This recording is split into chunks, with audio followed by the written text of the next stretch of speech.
September 19, 2008, Michigan City, Indiana. A Friday evening, just beginning to turn cold. A 911 call is made from a home near the center of town. Emergency responders find a 4-year-old girl, Savannah Rose Pioch. She is not breathing. They work on her desperately, but she is pronounced dead at the hospital shortly after. She was only 4. To those in Portage and Chesterton, where her father lived, and Michigan City, where she resided. She was described as a child with a bright, loving smile and a gentle face. She was a daughter, a sister, a granddaughter, and her life had ended. The community was paralyzed by the news.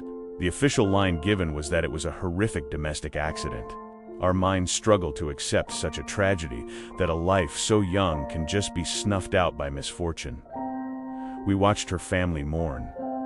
We saw the obituary detailing the services in Chesterton. We grieved with them, and a region united in its sorrow. It was the tragic loss of an innocent child. But as the investigation continued in the weeks and months that followed, the story began to fracture. No tragedy in this world should remain unexplained, especially when a child is involved.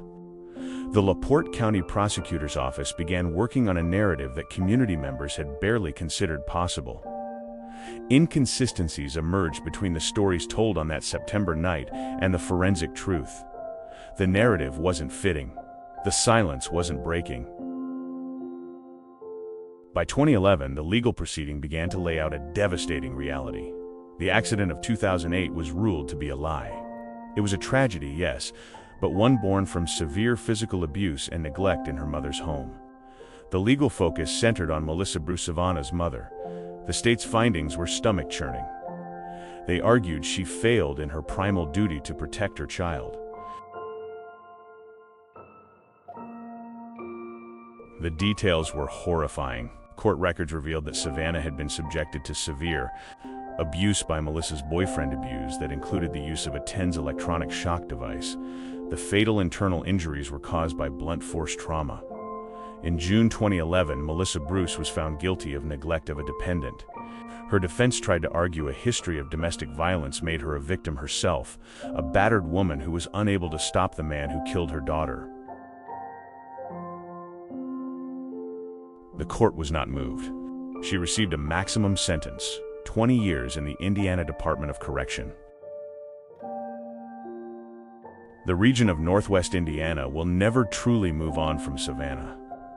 While the legal files are closed and sentences have been passed down, the real tragedy is the silence that child endured. The core lesson here isn't about the scandal of the case, it's about the memory of a 4-year-old girl who deserved to be safe. It's about her father and her brother and the family members who have had to carry this burden for nearly 2 decades. When we remember Savannah, we must choose to remember her not as a headline, not as a court file, but as the daughter with the bright and loving smile.